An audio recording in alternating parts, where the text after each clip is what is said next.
Okay, ladies and gentlemen, in this video, we're gonna spread some knowledge. I'm gonna give you some knowledge, okay? All right. So I am somebody who is a big fan of the second brain framework, all right? But for you, you might like an even cooler framework called the evergreen framework or the TTP method. Something that I made about a year and a half ago where I was like, you know what? Second brain, the para method, not specific enough. And when it comes to asking questions, writing about it, it's kind of hard when you have to give something a bunch of context before it's able to even understand what the heck it is you're talking about. And that is where knowledge bases come in with Text Cortex. Now, with Text Cortex, that's a mouthful. It is a awesome tool that has kindly sponsored this video, but as always, unbiased. These are my opinions. You think people can tell me what to do? I get a personality, and I like to keep it that way. So, if you want to check out, there's a whole help doc article and FAQ regarding these amazing things on their website, but let's go into my account. And with Text Cortex, it is one of those things where you can add a myriad of different customizations like individual and brand personas. I made a video on individual personas previously, and then knowledge bases. So for example, the TTP method. Now, I want to keep this private, even though you could, I guess you could make it public. It's up to you. I'm gonna press confirm. I'm gonna go inside of here. All I need to do to add sources is, for example, at riseproductive.com, there is the evergreen workspace, and there's a guide talking about the entire system and how it works, right? So if I take this, it explains the entirety of it. It's a guide on how the system works. And I give it this good old fashioned guide and press add. It's gonna fetch the data from there. Now you can do the same thing if you wanna have it fetch information about whatever productivity method you invent or whatever context that you have in your own life. But for me, if I'm trying to brainstorm how I should set my time trees and priorities, I can't exactly do that using ChatGPT because it doesn't know what the heck that is. I can't be like, hey, can you know exactly what this productivity method is that I invented? It'll be like, no, why would I know that? And I'll be like, I don't know, you're like bloated companies. Regardless, now that I have this added into my upload history, which by the way, you can add even more sources within there. You can just keep piling on the sources. You can upload PDFs. You can have it suggest sources as well. So there could be Notion. I'm a big Notion guy and there's a lot on this system that I have. GitHub, webhooks, Dropbox Paper, Microsoft Word. There's a myriad of different options. And obviously you can just upload a file from a PDF, which works too. So like, for example, I also wrote an ebook that has like my whole productivity system called 10 Steps to Saving Time and Doing More. So if I were, for example, to download this and then add it to the knowledge base by adding the source and uploading the PDF, then press confirm, I could utilize the information on how I talked about decluttering, reducing friction, file organization, cleaning up your workspace, all these different concepts that I brought forward in this ebook, as well as a productivity system I invented. I can then brainstorm using the information within here in ZenoChat. So for example, on the bottom here, you have the opportunity to utilize different knowledge bases. You can see we have the option to choose one here, and this little contact image with the notebook is the option right here. So if I want to write it in my own tone, I can, or I can write it in various other tones. I did make a video on persona.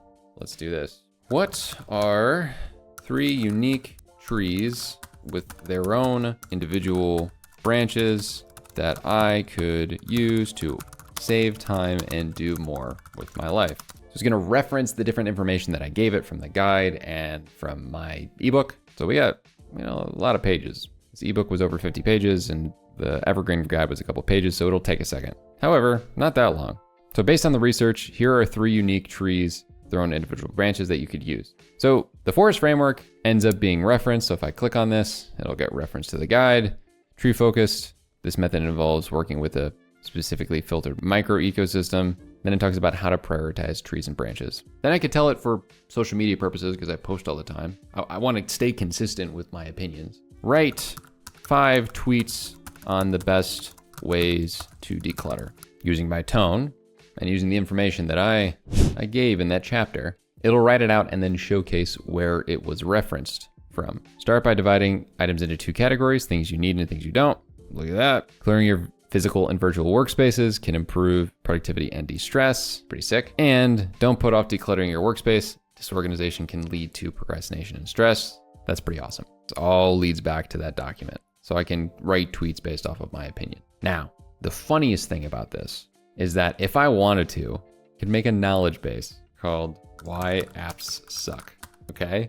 And for those of you that are longtime fans of the channel, I've made a myriad of different videos on why certain apps suck. So if I type and grab all of these videos, so for example, I could talk about ChatGPT, and I then could add some sources, like some files, like this one on why ChatGPT sucks. I could keep adding these until I sufficiently have all the information I need. So I got some ChatGPT and Notion ammunition. I could then pick why apps suck customer persona and say, write me a witty set of 5 tweets as to the downsides of Notion. Oh boy. Jesus Christ. So it's got some of these in my tone referencing the data source.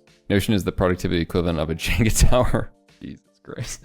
One wrong move and everything comes crashing down. Notion is great for collaboration unless you accidentally invite that one coworker who forgets to save their work. Okay, so now let's say, what are the downsides to ChatGPT and why does it suck? Now when I say this, it's being too nice here. Let me reword this. What are 3 arbitrary reasons that ChatGPT sucks according to the knowledge base given? Oh, it really doesn't want to talk crap about its competitor. Okay. What are some of the downsides of using Notion according to the knowledge base given? Now, this gave me the information and back and forth. I gotta give credit to Cortex, by the way. It literally won't say negative things about ChatGPT, and that's pretty cool considering it is a competitor. But it did remember how much I've trash talked Notion before, which is completely accurate. This is exactly what I said. Limited backup options. You'd see all the different references that it's pulling up. I love this option. I know there's so many different times where I've been talking about something in ChatGPT and it's like, I can't reference what I've referenced before. And if you're the kind of company who has a repository of different information, or you're somebody like me who wants to stay consistent online, this is the kind of thing that can have you go far. And I'm very appreciative of Cortex for sponsoring this video, but I am genuinely going to use this for content creation moving forward. So thank you so much for working with me.